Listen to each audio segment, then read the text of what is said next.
This is an important learning experience for Mike Tyson. He's going to have to be able to handle a quick Tillis to get to the top of the He is right now.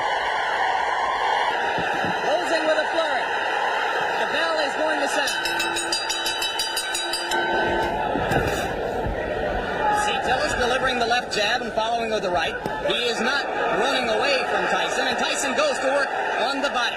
A few weeks ago, who scored the Larry Holmes-Michael Spinks fight in favor of Holmes. That was an excellent right uppercut by Quick Tillis, which is a punch that should be effective against someone who comes in, burrowing in like Tyson does. As he has managed to stay away from Tyson's thunderbolts, although he just took a right hand. We'll be back.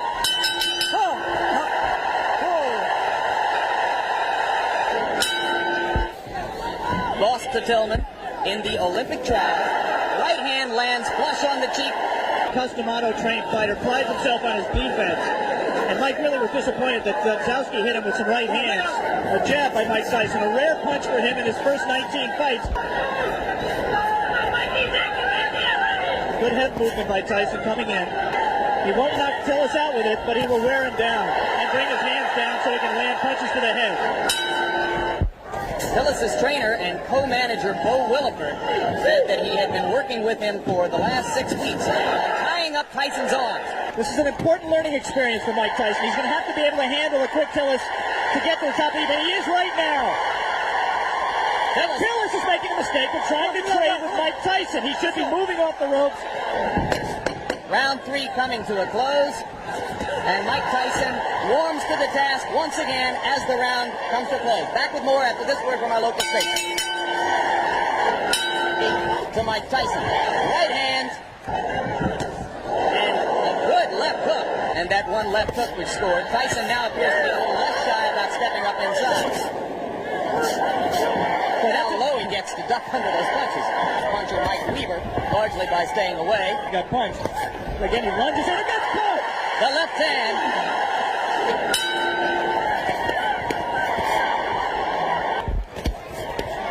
I don't think that was a punch. The knockdown punch was a punch that hurt Quick Tillis. He might have learned not to lunge so badly with the left hand, though.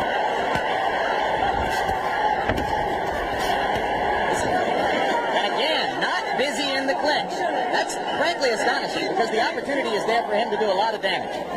There to get a half-hearted effort of that combination we talked about, the right to the body and the right uppercut. And that was on January 25. Two good short chopping right hands by Tillis. Tyson waiting for Tillis to open up, and those two body punches did get Tillis' attention, and he grabs. Come on, just the grimace on his face alone, I think, indicates that Quick Tillis was hurt by those two body punches. And the right hand got through the guard onto the cheek of Tillis, who looks a little the worse for wear now in the last minute of round 5.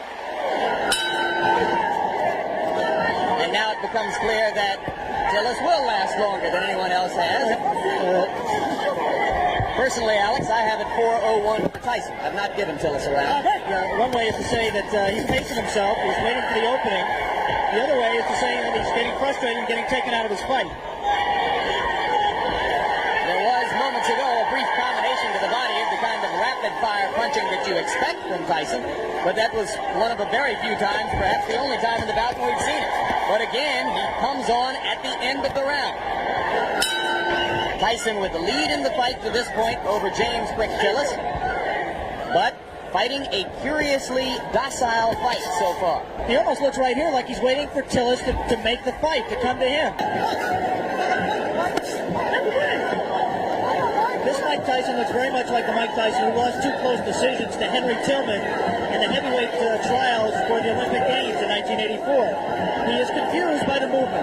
The movement does not allow him to hit a stationary target, and therefore he can't set himself as well. And Henry Tillman recently scored a first-round knockout over Bash Ali. Right now we are in round 9. Mike Tyson well ahead in the scoring, or so we would judge it, against James Tillis, but looking for a knockout to keep his 19 knockout string alive. I'm not sure he is looking for a knockout, Jim. He certainly isn't fighting like someone who is. It's possible that, number one, he doesn't know how to knock Tillis out. Tillis has presented a problem to him in terms of power punching that he can't solve. But secondly, it's also possible that Mike Tyson is interested in how he is going to react to fighting rounds. He's heard all the doubters say he can't go 10 rounds or 15 rounds, and maybe he's in the back of his mind trying to find out exactly how he is going to respond in that kind of a fight. that he is in no danger, in my opinion, of losing. We have gotten to the end of round 9. We'll be back for the closer after this. The crowd tries to liven itself up, try to provide some encouragement to Mike Tyson. Most of them have come here today hoping to see a knockout and, frankly, expecting to see a knockout. Tyson tries to deliver with the right hand and steps in and throws the left.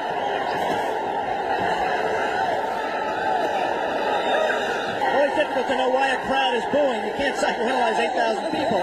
I think it's possible that they're disappointed in Mike's performance. They came here wanting to see him do what he's done in his previous 19 fights, and he does appear at this point to be going all out to satisfy them. Landed the left hand, but Tilla stood right there. And now Tyson, one of the few times we've ever seen him swinging wildly. Good left hand. Tillis is still there. Tillis continues to give a good account of himself. It will be interesting to see how Mike reacts to this.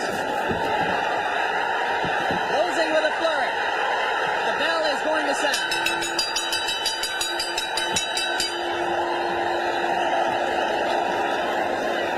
Tyson, McMahon's 2-2. Winner by the decision, and still undefeated.